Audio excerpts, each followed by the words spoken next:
What's up, guys? This is Kiko. I've got a few tips and tricks here on power shielding, and particularly with power shield jab against Falcon.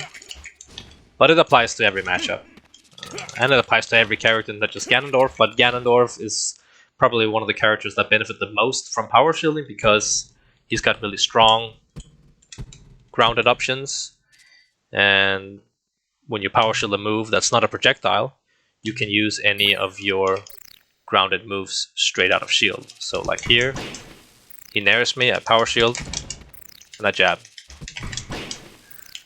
Obviously, this is quite useful. And Falcon's quite predictable, you know? When he's jumping in like that, you kind of know what's coming. And he doesn't have a lot of ways to change up the timing. Once he's done the first hit of Nair, you know when the second hit's gonna hit. So, however, if I go for a power shield, right, I have to put my shield up, which is kind of a commitment. Because I have to do this and then jab, right? And I've got another save state here. Let's see if this is the one. And here you can see he's not doing an aerial. So if I try to power shield this, he has time to grab me, right? So that's like the most obvious counterplay to someone who's trying to power shield, going for a tomahawk and then grabbing, right? However, there's an option select you can use to cover both of those options at the same time. And I'll show you a few examples here. So if I put him at random, power shielding, power shielding, power shielding, power shielding, I'm grabbing. Now, I did the same input every single time, even when I grabbed. And because of the way the inputs are, and because of the shield stun you receive, you're going to get different outcomes depending on what he does. That's why it's called an option select, because Falcon selects the option for you.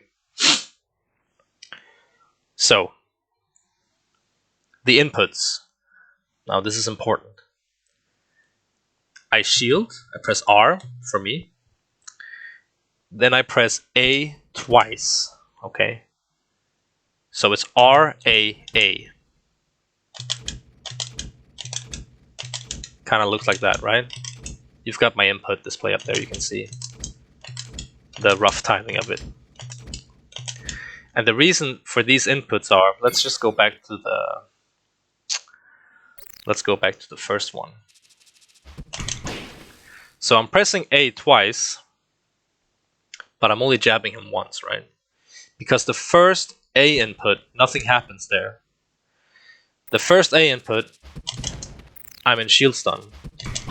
And because I'm in shield stun, the first A input doesn't do anything, but the second A input gives me a jab. But if I just press these inputs standing still, you can see I'm doing a grab, right?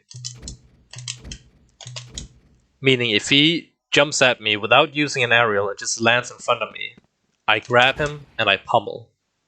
So I press R for shield, A is the grab, and then a pummel.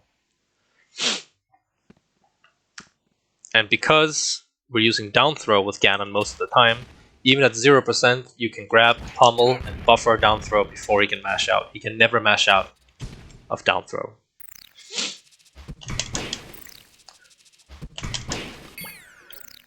And that's pretty much the gist of it. So,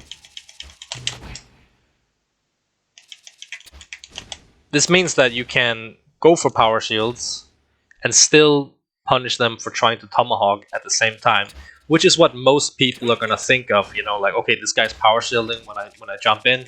All right, I'm gonna outplay him. I'm gonna go for a tomahawk grab, but then he just grabs me. You know, so what do I do, right? Now there's still some things he can do, like he can jump at you and then like try for like some kind of double jump mix-up. But it just, I don't know, it basically,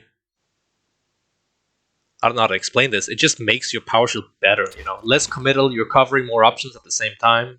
He has to do something more elaborate to punish you.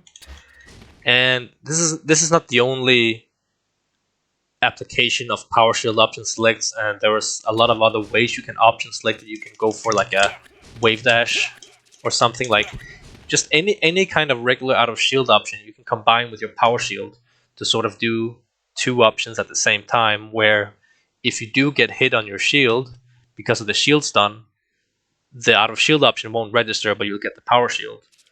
And if they don't hit you, then maybe you're doing something like this, or in this case you're doing the grab, or even like up out of shield, or you know, any kind of shield option can be combined with this to make an option select, right?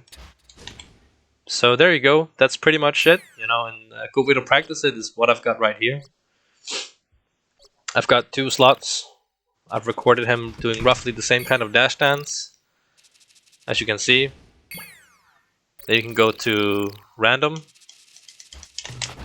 and you're getting different things. Music on aerial. There it is. And you can do other stuff than jab, right? You can do something like that if he crosses you up. If he's really spaced, you can go for something like down tilt, forward tilt, you know, depending on what he does and where he is. But jab is probably what you want to use most of the time. Anyway, there you go. That's the thing. Good luck and enjoy.